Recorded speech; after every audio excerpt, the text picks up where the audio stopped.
이 낙선자들 그리고 그동안 이 한동훈 대표가 각을 세웠던 사람 얘기를 했습니다만 사실 이번 전당대회에서 다들 가장 관심을 갖고 있는 건 바로 윤 대통령과의 관계가 어떻게 설정이 될 것이냐라는 점입니다. 다음 기사 볼까요? 한동훈 당정 화합 최선, 용산의 전화, 윤 대통령 고생했다. 네. 어제 한동훈 대표 언론의 질문에 이렇게 얘기를 했습니다. 직접 들어보시죠. 내일 일정 아직 확정되지 않은 거로 알고 있는데 윤석열 대통령 먼저 예방하실 계획 있으신지 좋습니다. 당연히 찾아가 뵈야 될 거고요. 아직 제가 지금 이 행사장에서 바로 와서 아직 일정을 구체적으로 잡지는 않은 상태입니다만 당연히 당정 관계를 생산적으로 운영하기 위해서 대통령 찾아뵙고 자주 소통드릴 생각입니다. 네, 찾아뵙고 자주 소통드릴 생각이다라고 얘기를 했어요. 그리고 여기도 좀 보겠습니다. 전당대회 직후 윤 대통령과 전화 통화를 했다는 겁니다. 그래서 앞으로 당정이 화합해서 좋은 정치할 수 있도록 제가 최선을 다하겠다라고 얘기를 했고 여기에 윤 대통령은 고생 많았다, 잘하라라는 취지로 답을 했다. 당대표 선출되자마자 윤 대통령과 일단 전화를 해서 얘기를 했다라는 거죠. 당정 화합하겠습니다라고 얘기를 했다라는 겁니다. 네. 근데 요 상황을 보면 사실 요 통화는 어떻게 보면 저 출마합니다라고 했었던 전화 이후 바로 그 다음 전화가 당선된 직후 전화가 아니었을까 싶어요. 네. 근데 지금 이 윤한 관계, 향후 윤한 관계가 그래서 어떻게 풀리는 거? 이 상황만 보면 뭔가 이제 좀 순항을 할 것 같다라는 느낌도 들긴 드는데 사실 오늘 동아일보 3면 프레임을 좀 같이 좀 보면 좋을 것 같습니다. 제가 3면을 그대로 그냥 갖고 왔어요. 3면 같이 보실까요? 네. 3면이 딱 이렇습니다. 윗부분이에요. 어땠냐? 요 사진. 어제 윤 대통령 전당대회에 왔죠. 그래서 당대표 누구 발표하기 전에 갔습니다. 근데 왔을 때 후보 한 명 한 명 악수를 하는데 악수할 때의 모습이에요. 네. 눈을 마주치면서 악수를 하는 모습입니다. 근데 이 큰 사진 옆에 뭐가 있느냐? 여길 좀 와볼까요? 네. 지난 1월 23일 서천 화재 현장에서의 모습입니다. 이때 한창 윤한 갈등 얘기가 있었죠. 1라운드, 2라운드 얘기가 있었는데 그러고 난 다음에 만난 자리에서 그 당시에 야당에서는 90도 인사를 또 비판을 했었습니다. 이때는 90도였는데 네, 지금 보이는 바로 저 모습이에요.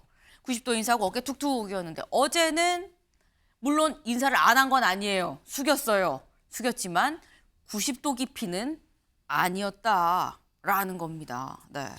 그럼 지금 이 모습은 지난 1월과 그리고 어제 있었던 다른 인사의 요 허리 굽히는 각도 요건 어떻게 해석을 해야 되는 거냐라는 거죠. 장현주 변호사님.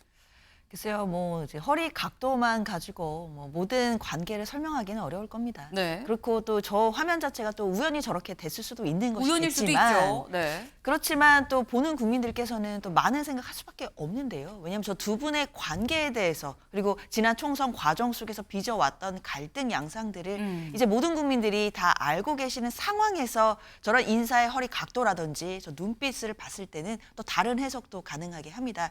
사실 어제 전당대회 장소에서 윤석열 대통령과 한동훈 이제 그때는 후보였는데 후보의 악수 장면을 봤을 때는 저는 글쎄요 저 두 분들의 갈등 양상들을 알고 봐서 그런지 굉장히 어색해 보이기는 했거든요. 물론 그동안 십수년간의 또 인연도 있고 그동안 또 개인적으로도 굉장히 사적으로도 친하다라고 알려져 있긴 하지만 네. 사실 전당대회 과정에서 가장 크게 나왔던 게 김건희 여사의 문자를 무시했다라는 논란이었거든요. 그 논란을 가지고도 굉장히 많은 이야기들이 있었고 그리고 한동훈 당시 후보 입에서 국정농단, 당무 개입 이런 이야기가 나왔었기 때문에 사실 대통령실 입장에서는 그리고 대통령 입장에서는 불쾌한 감정이 저는 아직도 남아있을 거라고 생각이 듭니다. 그런 상황에서 지금 당대표가 되었기 때문에 네. 물론 앞으로의 관계들은 공적인 관계에서 잘 수립해 나갈 수는 있겠지만 넘어야 되는 난제들이 너무나 많거든요. 그리고 이제 계속 얘기가 나오겠지만 벌써 저 헤드라인에도 보면 김건희 여사의 수사 방식 그러니까 제3의 장소에서 수사를 했다는 것 출장 조사 아니냐 야당의 큰 비판들이 있는데 이것에 대해서도 국민의 눈높이를 더 고려해야 됐다라고 이야기를 합니다. 이것 자체는 대통령실 입장에서는 상당히 또 불쾌할 수도 있는 이야기들이기 때문에 뭐 전화 통화에서 좋은 덕담들이 오고 간다라고 할지는 모르겠지만 사실 속에 쌓인 감정들은 일촉즉발 상황이 아닐까 저는 그런 예상도 해봅니다. 네, 최수영 의원님. 그 정치는 딱 두 가지로만 보면 돼요. 이미지와 메시지로만 딱 평가하면 됩니다. 이 사진이 얘기하는 거는 저때 서청 화재 때는 임명직 권력이었지만 네. 지금은 선출직 권력입니다. 그게 핵심이에요. 그게 핵심이라서 저는 한마디로 표현하면 이렇게 지금 한동훈 위원장이 어떤 상황이냐. 빨리 차를 몰고 가다가 그 사거리 교차로에 노란불에 걸렸어요. 네. 갈 수도 안 갈 수도 잘못하면 사고 나고. 네. 지금 딱 그런 상황입니다. 정무적 판단 아주 잘해야 되는 아주 중충적 다층적으로 고려해야 되는 그런 상황에 지금 직면해 있다. 저는 그렇게 말씀드릴게요. 임명직과 선출직의 차이다 말씀하셨습니다. 네, 저도 딱 그 얘기를 하고 싶었는데요. 네. 저 윤석열 대통령과 한동훈 두 분 다 정치인 변신했잖아요. 네. 어디에서 힘이 나와요? 결국 지지, 얼마나 지지를 받느냐. 유권자들이든 또는 뭐 다른 뭐 당원이든 네. 또는 뭐 이번에 한동훈이라는 정치인은 그 전까지 저는 한동훈이라는 정치인에 대해서 굉장히 비판적이었어요. 아니 완장차고 지명직으로 정치하고 누가 못해요. 그런데 이번에 62.8%라는 자력갱생에 성공했잖아요. 이제 한동훈은 윤석열이라는 정치인과 얼마든지 어떻게 보면 대등한 관계에서도 자기 목소리를 저는 낼 수 있다. 그래서 제가 아까 야당과의 관계가 네. 결국 한동훈의 가장 중요한 과제다. 그 안에 윤석열 대통령을 밟고 갈 건지 아니면 윤석열 대통령을 보호할 건지 아니면 윤석열 대통령에게 복종할 건지 이런 전략 전술도 결국 녹아 있을 것이다. 이제 한동훈 또는 윤석열 그리고 좀 넘어가면 야당의 이재명 대표도요. 네. 그들의 전당대회에서 70몇 프로의 지지를 얻은 사람을 감히 누가 당신은 자격이 있다 없다라는 걸 얘기할 수 없잖아요. 한동훈도 이제는 그 반열에 이미 와버렸기 때문에 네. 이들의 힘은 결국 누가 얼마나 지지를 보내주느냐 이거에 좌우되고 있다는 걸 얘기하고 싶습니다. 네. 지금 선출직, 임명직이 아닌 선출직 한동훈 대표는 이제 윤 대통령과 아까 말씀하신 표현을 빌리자면 대등한 관계다. 그렇기 때문에 여기에서 한동훈 대표가 어떻게 하는지가 더더욱 중요하다. 노란불 얘기도 지금 나왔어요. 그래서 어떻게 하는지가 중요하다라는 건데 사실 어제 윤 대통령 물론 한동훈 대표 선출 발표가 있기 전이긴 했습니다만 이런 얘기를 했습니다. 들어보실까요? 우리 국민의 힘은 저와 함께 대한민국의 미래를 책임지는 집권 여당입니다. 우리는 한 배를 탄 운명 공동체이고 우리는 하나입니다. 당정이 원팀이 되어 오직 국민만 바라보고 일할 때 국민들께서도 더 큰 힘을 우리에게 실어 주실 것입니다. 네, 윤 대통령 우리는 하나 운명 공동체다라고 얘기를 했습니다. 그런데 한동훈 대표 선출되고 이건 기자들의 질문이 있었어요. 질문 없이 본인이 얘기한 건 아닙니다만 기자들이 뭘 물어봤느냐. 지금 김건희 여사의 검찰 조사 방식 보고를 두고 논란인데 어떻게 생각하십니까? 라고 물었거든요. 거기에 한 대표 뭐라고 얘기했는지 이어서 들어보시죠.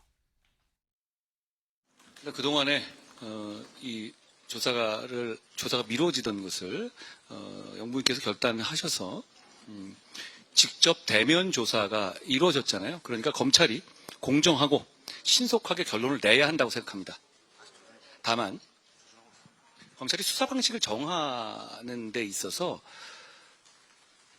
더 국민의 눈높이를 고려했어야 한다고 저는 생각합니다. 네, 한동훈 대표 여사가 결단을 내려서 조사를 받았다.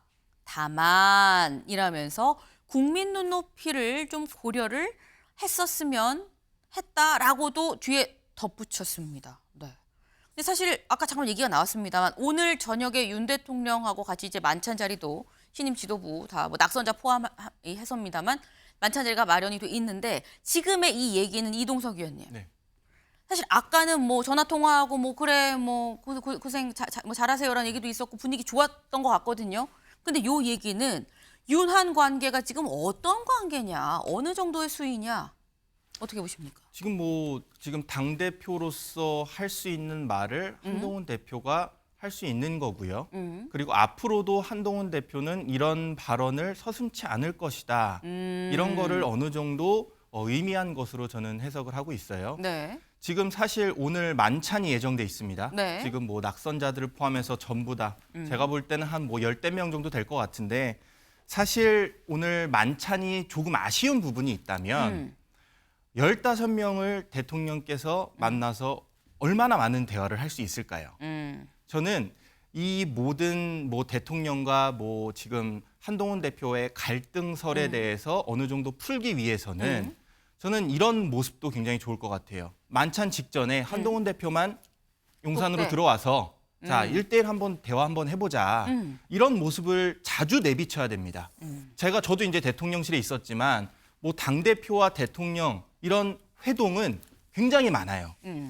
비공개, 언론에 알려지지 않는 것들을 포함해서 네. 행사장에서 만나고 그런 것들이 많은데 결국에는 이게 만찬으로 끝날 것이 아니라 그 내면에 정말 속 얘기를 할 수 있는 그런 관계로 거듭나야지 이런 문제점들이 다시는 발생하지 않을 것이다. 저는 그렇게 생각합니다. 네. 뭔가 오늘 만찬 전후 혹은 사이에 독대 자리가 있진 않겠느냐, 있어야 될 것 같다라는 데 방점을 찍어서 말씀을 주셨습니다. 네. 근데 사실 지금 이런 얘기들을 저희가 쭉 했습니다만 아까 살살 계속 얘기가 중간에 툭툭 나왔던 게 최상병 특검이었었죠. 최상병 특검. 한국일보 기사 같이 볼까요? 네. 한 친윤과 원팀이 관건 최상병 특검법 수정안이 첫 시험대다. 최상병 특검법 제3자 특검 추천으로 하자라고 얘기를 했는데 이거 어떻게 할 건지 당대표가 이제 됐으니 이제 시험대에 올랐다라는 얘기인 거죠. 어떻게 보면 제일 풀기 어려운 킬링 포인트가 아닐까 하는 생각도 또 듭니다. 이 부분 아마도 오늘 한 대표한테 많은 기자들이 계속 붙어서 막 물어볼 거예요. 뭐라고 얘기하는지도 좀 같이 지켜봐야 될 것 같습니다. 다음 키워드로 넘어가 보죠.